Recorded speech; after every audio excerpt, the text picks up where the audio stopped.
Sinceramente, não tem como a gente não falar da renda fixa em 2025. As taxas de remuneração estão na máxima histórica. Tesouro Direto ali pagando mais de 15 no pré-fixado. Se a gente for para os créditos privados, CRIs da vida, então, a gente vai ver taxas de 16,5%, que é como se fosse o equivalente a um CDB de mais de 19%. E aí isso segue quando a gente fala de ativos atrelados ao IPCA. Tesouro Direto pagando IPCA mais 7,6, créditos privados pagando IPCA mais 10,7, o que seria um CDB de mais ou menos IPCA mais 14. E isso continua acontecendo por causa da alta de juros no Brasil, que já bateu 12,25. Imagina se ela chegar a 17%, como tem muita gente falando que vai acontecer. Será que a gente chegou no ano da renda fixa? Como investir no meio de tantas oportunidades no mercado? É isso que a gente vai ver no vídeo de hoje.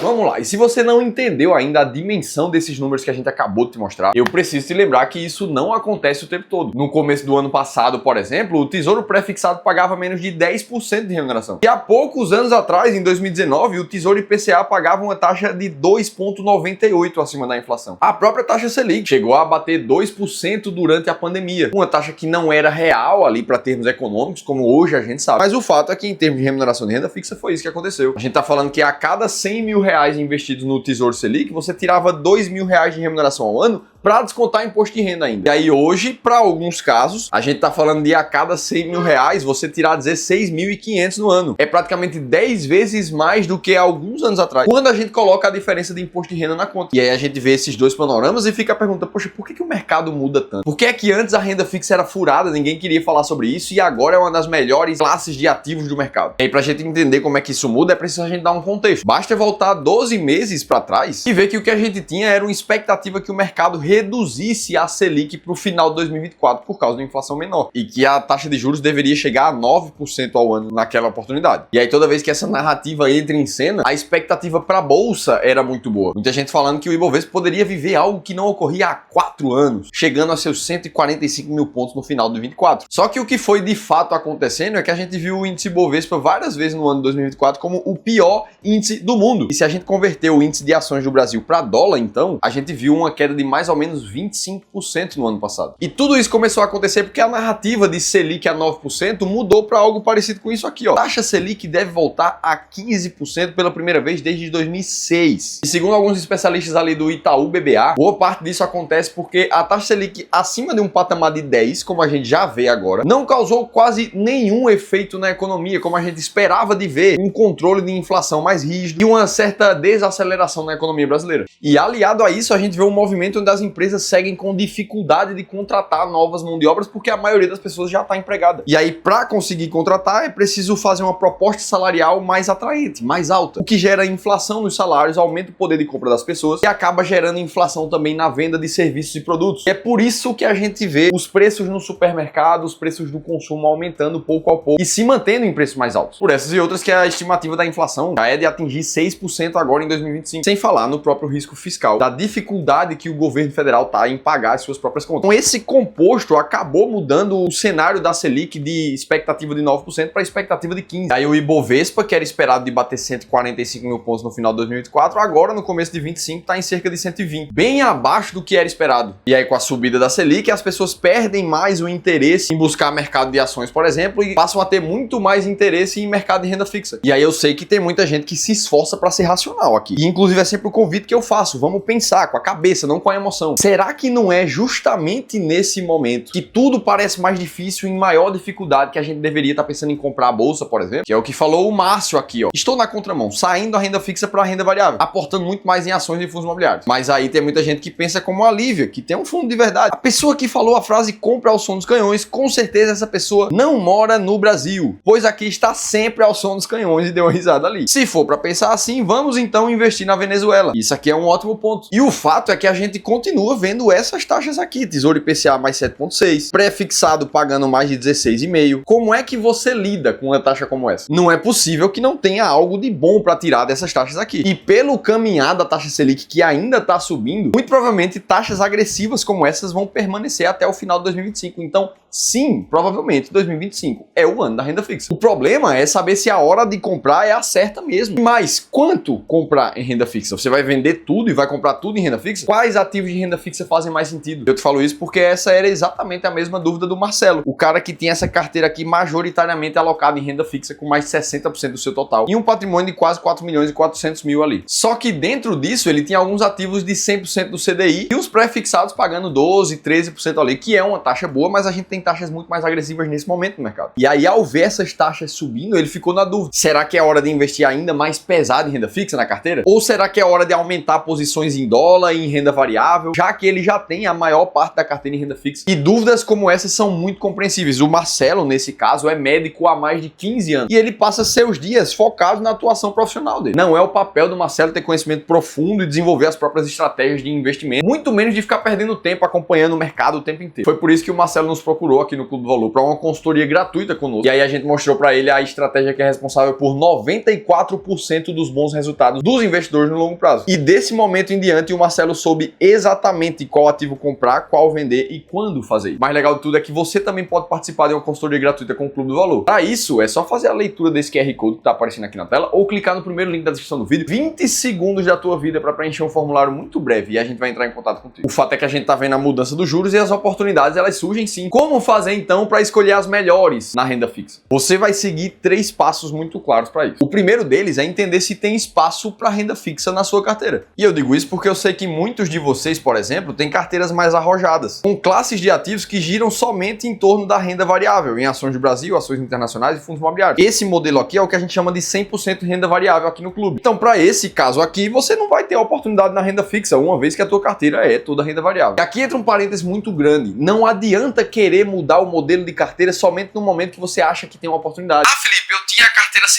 renda variável, mas agora eu acho que eu vou começar a abrir espaço para renda fixa. Você só está fazendo isso pelo viés chamado de FOMO, Fear of Missing Out, medo de ficar de fora de um movimento. Agora que a renda variável está sofrendo há alguns anos e a renda fixa está pagando bem, você quer mudar a sua carteira. E a mesma coisa vai acontecer de quando a renda fixa estiver talvez pagando um pouco menos e a bolsa subindo pra caramba, você vai querer sair de toda a renda fixa para comprar renda variável. Então, mudar o teu modelo de carteira a depender do que está acontecendo com o mercado é uma péssima decisão para o investidor. Você precisa chegar num modelo como esse e seguir a sua estratégia à risca. Dito isso, se você tem uma carteira como essa, a renda fixa não é uma oportunidade. Agora, se você já tem uma carteira mais diversificada entre renda fixa e renda variável, no que a gente chama aqui de modelo balanceado, por exemplo, aí você já vai ter 27,5% da tua carteira em renda fixa e inflação, 13,75% em renda fixa pré e pós-fixada. E aí imagina agora que você queria 27,5% da tua carteira em ativos IPCA+, por exemplo, mas você só tem 20%. Ora, nesse caso, então, você tem 7,5% da tua carteira para alocar naquele tipo de ativo. Então, sim, para você, nesse caso específico, é hora de comprar renda fixa pesada. E esse é o primeiro passo, entender como é que tá a tua alocação atual e entender se tem espaço para renda fixa. O segundo passo é decidir se a tua renda fixa vai ser inflação, pré-fixado ou pós-fixado. Para isso, o que você também precisa fazer é recorrer para a tua estratégia de carteira. Mesmo que você tenha uma alocação 100% em renda fixa, você vai querer ter diversificação entre os ativos de inflação pré e pós. E depois de muito testar o mercado, o que a gente entendeu é que para carteiras de longo prazo, uma alocação maior em renda fixa e inflação e um pouco menor em pós e pré trazem uma combinação de muito mais resultado. Não à toa,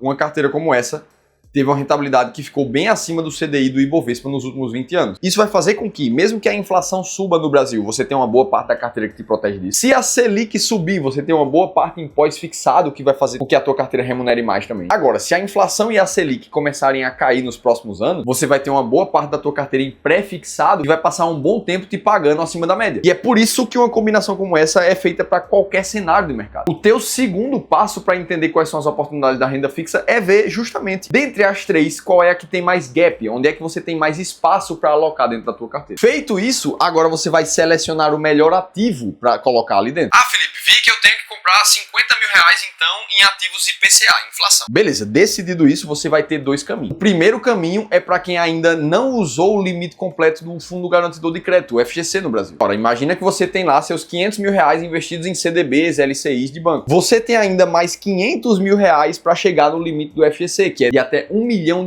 por CPF aqui no Brasil. Ora, então em termos de risco-retorno, faz muito mais sentido você continuar alocando em ativos bancários, que em sua grande maioria apresentam taxas mais altas do que o Tesouro Direto, por exemplo, mas ao mesmo tempo você continua com a garantia do FGC. Agora, não é só porque você tem FGC que você vai sair investindo em qualquer CDB de qualquer emissor bancário. Aqui no Clube do Valor a gente tem uma estratégia específica somente para ativos de emissão bancária, que visa olhar o mercado e filtrar todas as instituições que não possuem critérios como esse, de índice Basileia superior a 11%, imobilização inferior a 50% e por aí vai. E assim a gente encontra uma lista de ativos investíveis e outra de ativos que a gente não quer. Beleza, esse é o caminho para quem ainda tem espaço no FGC. Agora, imagina que você já é um investidor de maior porte na renda fixa, já passou de R$1 milhão do FGC. Então te sobra outro caminho, que é escolher entre o Tesouro Direto, que tem muito mais segurança, mas um pouco menos de retorno, e o caminho dos créditos privados, que trazem um pouco mais de retorno com mais risco. Pro nosso caso, a gente acaba escolhendo as duas coisas. Até porque também existe uma estratégia de CRIs e CRAs, que depois de selecionar vários critérios, a gente chega em ativos que tem sinal verde para investir, sinal amarelo de atenção, ou sinal vermelho para não investir. E nisso a gente faz em todos os ativos disponíveis na plataforma. Alguns, inclusive, chegando a taxa de remuneração de IPCA mais 8, IPCA mais 8,4, que são taxas naturalmente muito agressivas. E é assim que a gente vê que quando os juros sobem, naturalmente a parcela de renda fixa da carteira do investidor, ela vai pagar mais. Mas não é porque o juro subiu que simplesmente você tem que correr todo para renda fixa. Eu espero ter te mostrado um caminho muito mais claro nesse vídeo. Agora, se você está querendo investir no Tesouro Direto e quer saber se a melhor opção para você é o IPCA ou pré-fixado, aí você precisa assistir esse outro vídeo aqui que a gente contou tudo isso em detalhes. Eu vou estar te esperando por lá.